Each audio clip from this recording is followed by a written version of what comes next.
Many of us overlook the power of our photo archives.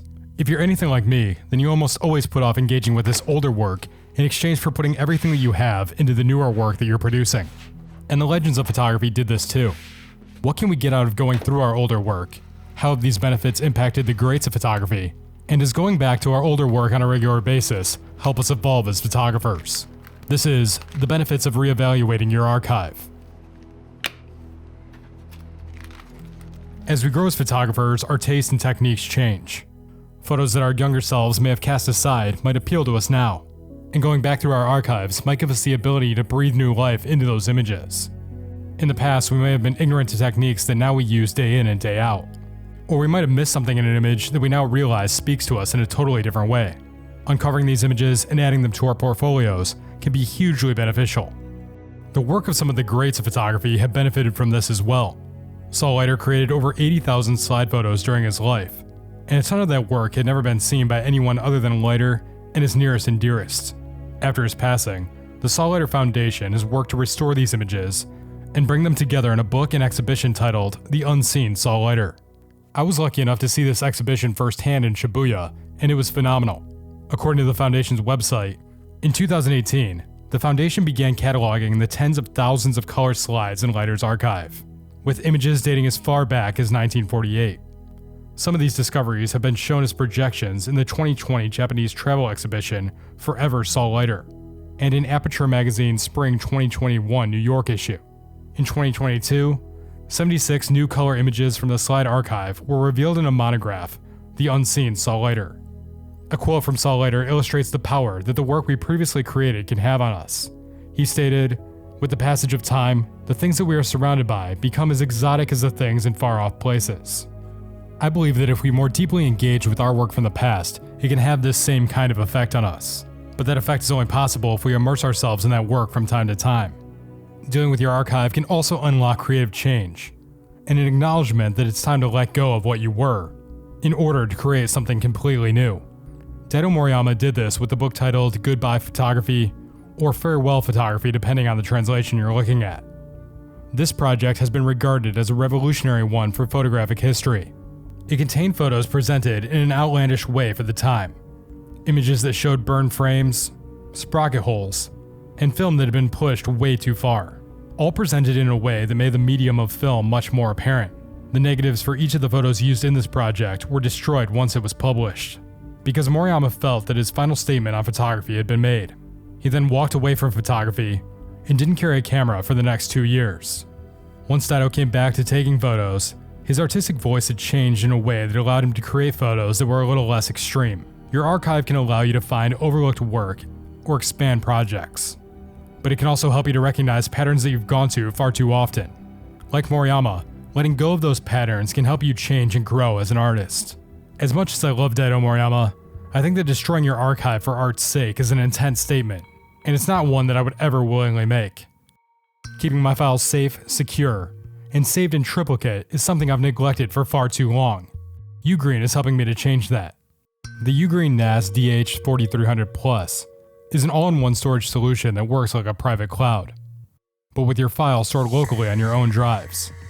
That means lower cost, more control, and no privacy concerns. It can hold up to 120 terabytes. That's around 41 million photos, 80,000 movies, or 125 million files. And it's compatible with a wide range of third-party drives, so you can build it to your needs. For collaboration, multi-user sharing lets you set custom permissions, so teammates or family only see what you allow. NFC login makes access quick, and it works seamlessly across Windows, macOS, Android, and iOS. Setup is simple. Just slide drives into the trays, no tools required, and follow the startup guide. Once you're running, you'll notice the high-speed transfers right away, thanks to their 2.5 gig ePort. Moving a 1 gig file takes a few seconds. For photographers, the AI Album Assist is huge. Upload hundreds of shots and it automatically sorts by people, places, and even animals. It can group similar images, so you can pick the best without digging manually. And of course, your files stay safe. With everything stored locally, you're not dependent on cloud providers. The built-in security manager adds real-time virus scanning, and flexible permission controls for peace of mind. If you want your archive secure, organized, and always accessible. Check the link in the description, and use the code for 20% off from October 7th to 8th to get the UGREEN NAS DH4300 Plus yourself, to get yourself organized and never lose the work that's most important to you. Thanks to UGREEN, now back to the video. Anyone who has created anything at any time has had work that they look back on and wish they'd done something differently, or they wish they could bring to light under new context. With photography, this could come in a lot of forms, but the inclusion of new images or removal of others would be a simple way to go about it. Koudelka stands as an example as one photographer who did this back in 2017 by adding 10 images to his book Exiles, nearly 30 years after it was originally published. As a man who has traveled in exile for the majority of his life, I imagine that this work could continue to change now that he's 90 years old and has to slow down. About this, Koudelka stated, "I'll be traveling in my contact sheets. I have 30,000 contact sheets from 35mm, and 10,000 of them have been edited, but I've never explored them." As he explores these photos, who knows what will come of the book Exiles, or any of his other work. But with so many people absolutely loving the images he's created, I can only imagine that those same people will be more than happy to see more of these photos enter the world, especially if he continues to expand his great works from the past. A number of books come from reevaluating the work of Stephen Short. Modern Instances, The Nature of Photographs, and Solving Pictures all work in the same way, shape, or form in examining Stephen's work. They do this to put focus onto what lessons can be learned from past photographic experiences. He highlights this in the introduction to Modern Instances by writing, "Modern Instances is a subjective scrapbook of thoughts and impressions, an impressionistic memoir. Writing this book has given me the impetus to reflect on the people, events, and works of art that have impacted me, and on how those impacts have been assimilated." Throughout the book, Short goes on to make connections between his photos and the influences that have shaped his work. Understanding personal growth in this way can only come through a deep dive into your archives, and an even deeper exploration that looks at where you've been in your life, in your work, and in your art to figure out exactly where you're going. My movement beyond where I've been with these things will be the catalyst for my work moving forward, and I believe a true self-examination and understanding of exactly what fuels you can be tremendously helpful. So diving into your past photos to see what speaks to those influences is something that's necessary to push yourself forward. No matter how powerful an image is to someone else, it'll always have a specific power that can only be felt by the person that took it. They can still potentially resonate with people in a powerful way. When I did the research for the Lee Friedlander video, I was really drawn to the photos that revolve around his wife and family. You can feel the love that he has for the people in his life, even though I hardly know who any of those people are in the images.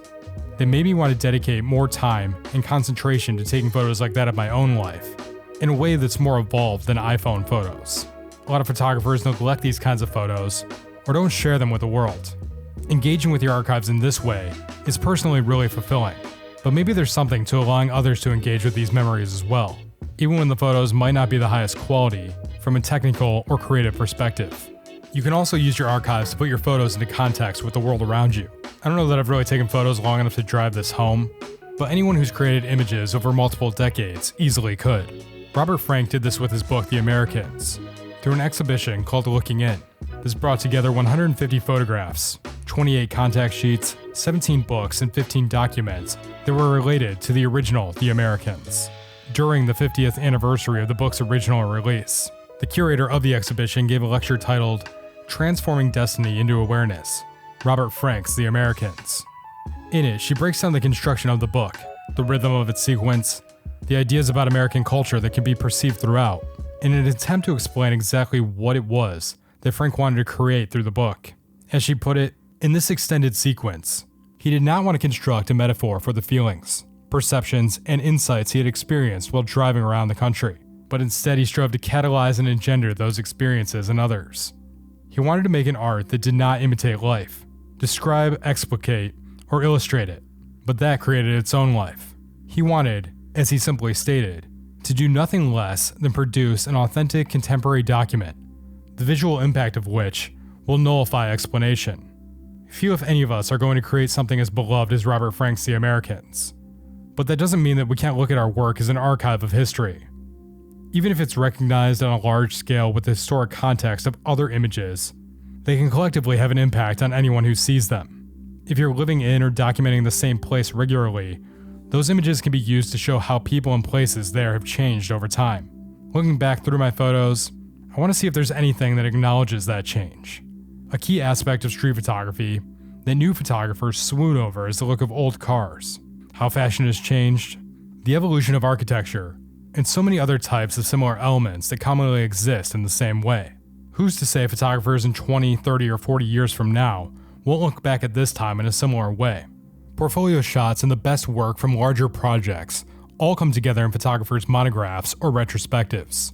These collections are essentially the highlights of any archive, and many have been created after the passing of an artist, or as a final statement that encapsulates their entire career. Rinko Kawauchi's Illuminance is an example of compiling one of these works when your career is far from over, but in a way that shows her work collectively in a beautiful fashion. The book highlights the power of her work when images are juxtaposed against one another, and the power that can come from compiling various projects in this way. Regarding the sequencing of her work, Kawauchi stated, "It's not enough that the photograph is beautiful. If it doesn't move my heart, it won't move anyone else's heart." Going through all the images I have from old hard drives has made me try to reconsider what I could do with these pictures. Maybe they can be brought together with work that I've done more recently, even though with those earlier images I hadn't really developed the same kind of style. Kawauchi's voice is so distinct that it might be hard for those of us who haven't really found our voice to reframe work in this way, but at the same time, maybe juxtaposing our old work with the new in a similar way could create something intriguing. The possibilities of poring over your old work like this are almost endless. I'd love to know other ways that you interact with your archive. Thanks for watching, please like, share, comment, and subscribe, and until next time, keep developing.